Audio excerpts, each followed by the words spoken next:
La jeune fille paresseuse et la jeune fille travailleuse. Il était une fois un père et ses 2 filles qui vivaient ensemble dans un pays lointain. Une des filles était travailleuse et l'autre très paresseuse. « Ma sœur, tu ne fais jamais rien. Tu pourrais m'aider ?»« Oh, mais à quoi bon? Tu le fais très bien. Pourquoi je m'embêterais à faire le ménage? Je n'ai aucune envie de me salir les mains. » Leur père, qui était très âgé, travaillait dur et était bien fatigué. Le soir, leur repas n'était fait que d'une soupe et d'un peu de pain sec. Un jour, le père fit une demande à ses filles.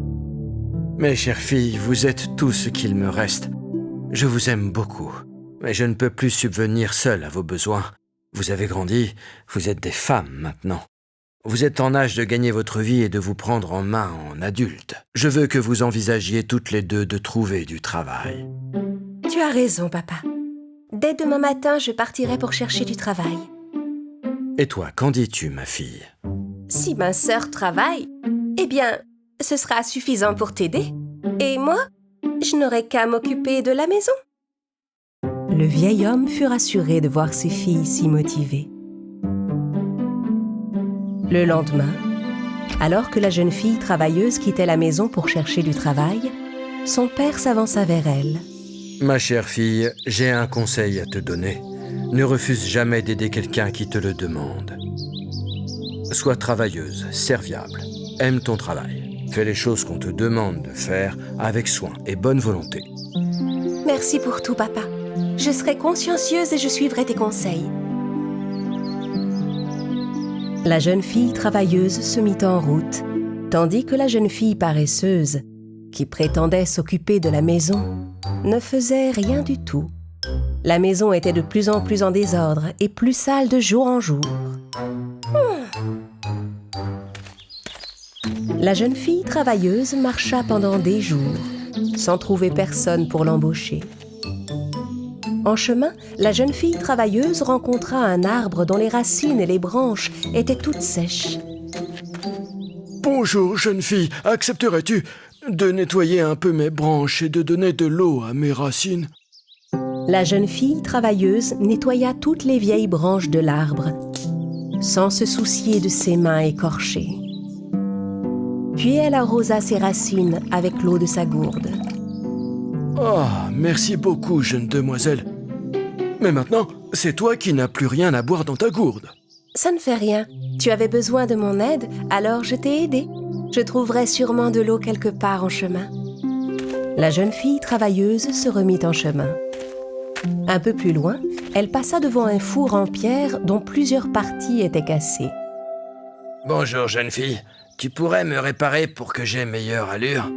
La jeune fille travailleuse ramassa de la boue par terre et reboucha toutes les fissures du four. « Merci beaucoup, jeune fille. Mais regarde, tu es toute sale à cause de moi. »« Oh non, ça ne fait rien.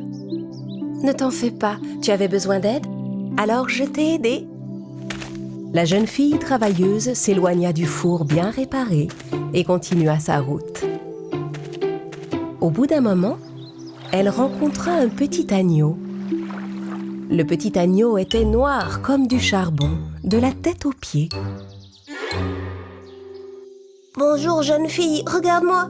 Je suis tombée dans un tas de charbon tout noir. Tu voudrais bien me laver dans l'eau du lac ?» La jeune fille travailleuse lava l'agneau avec l'eau du lac. L'agneau retrouva toute sa blancheur d'origine. « Merci beaucoup.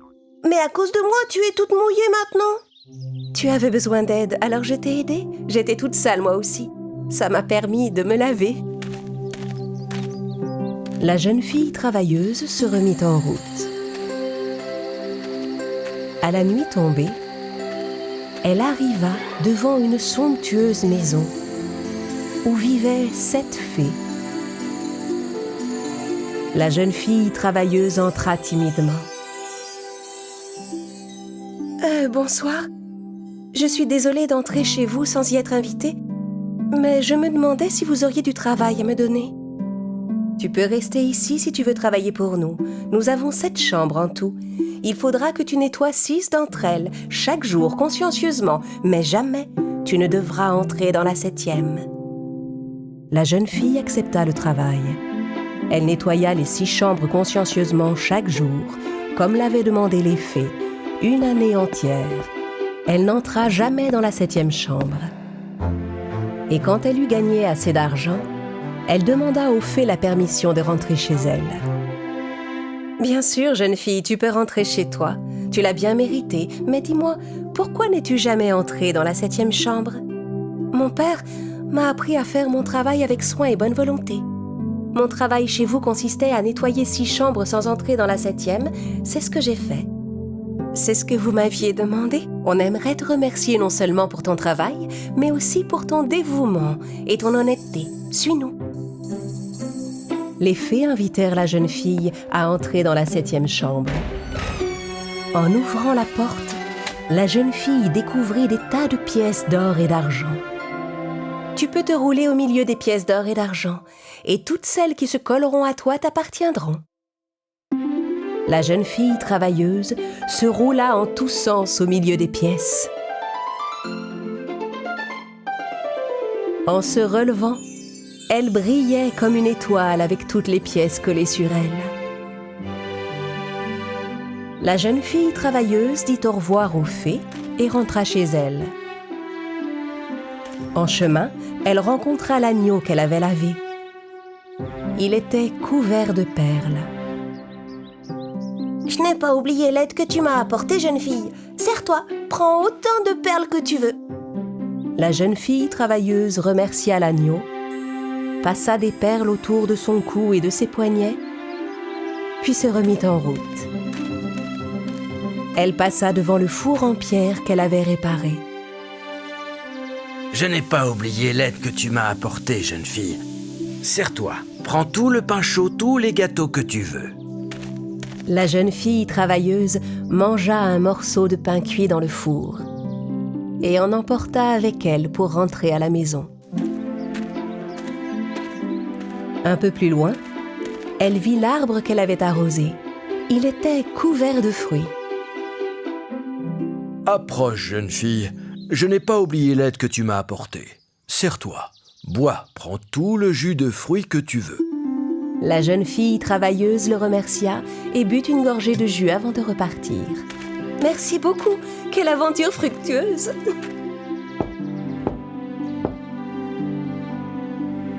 Son père et sa paresseuse sœur vinrent l'accueillir. La jeune fille ouvrit son baluchon plein d'or et de perles. La jeune fille paresseuse fut folle de jalousie en découvrant que sa sœur était devenue si riche. « Toutes ces pièces d'or, je dois aller travailler pour une famille riche moi aussi. Si ma sœur a reçu des perles, moi j'aurai des émeraudes. » La jeune fille paresseuse dit à son père qu'elle quittait la maison pour chercher du travail. « Très bien, ma fille, mais même à la maison, tu n'as jamais réussi à travailler. Tu es sûre que tu y arriveras ailleurs ?» La jeune fille paresseuse s'en alla sans répondre à son père. Elle marcha nuit et jour. En chemin, elle rencontra un arbre dont les branches étaient sèches. L'arbre demanda de l'aide à la jeune fille. « Bonjour, jeune fille.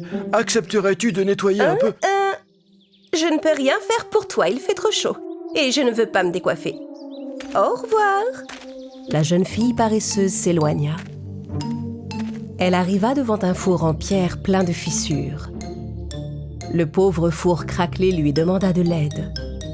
« Je ne vais quand même pas m'abîmer les mains à faire de la maçonnerie pour te réparer. J'ai la peau trop fine et délicate. Débrouille-toi, au revoir. » La jeune fille paresseuse n'aida pas non plus le four. Elle rencontra ensuite un petit agneau noir comme du charbon, qui lui demanda si elle pouvait le laver. « Ouf, tu es dégoûtant. Écarte-toi de mon chemin. » La jeune fille paresseuse s'enfuit en courant. « Quel agneau paresseux!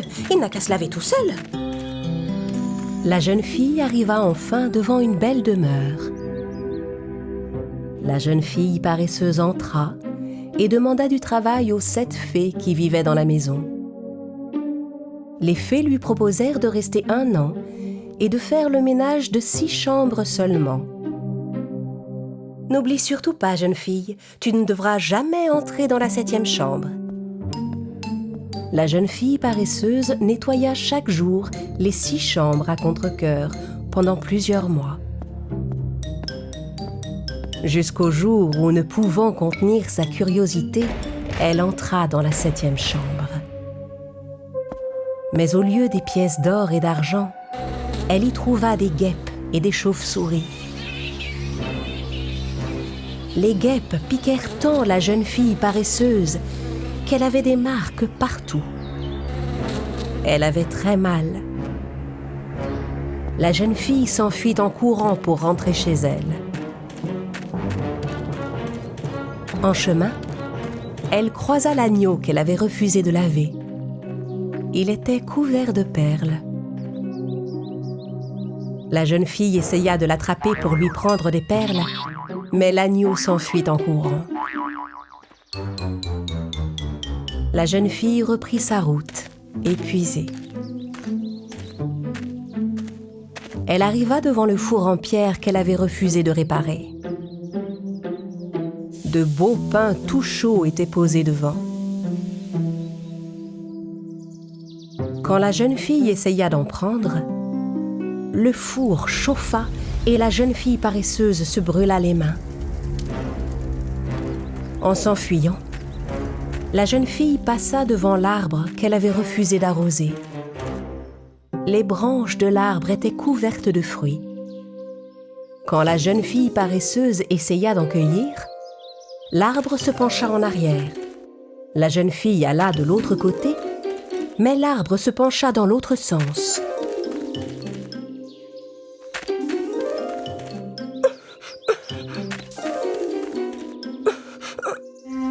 Fatiguée de courir partout, la jeune fille paresseuse finit par renoncer à cueillir les fruits. Elle marcha 2 jours de suite sans s'arrêter et arriva enfin chez elle. En la voyant arriver, les vêtements sales et couvertes de plaies, son père et sa sœur furent stupéfaits. Pleine de remords, la jeune fille leur raconta ses mésaventures. « Je ne peux pas croire que ça fasse aussi mal. J'aurais dû les écouter, me voilà bien punie. Ma très chère sœur, tu comprends maintenant combien il est important de ne pas ménager sa peine. Rappelle-toi, ma fille, si tu travailles dur, avec honnêteté et bonne volonté, tu seras tôt ou tard récompensée, mon enfant. » À partir de ce jour, la jeune fille ne fut plus jamais paresseuse. Les 2 sœurs travaillèrent dur toutes les 2 et en furent bien récompensées. Et toute la famille vécut ensemble une vie paisible et heureuse dans leur charmante maison.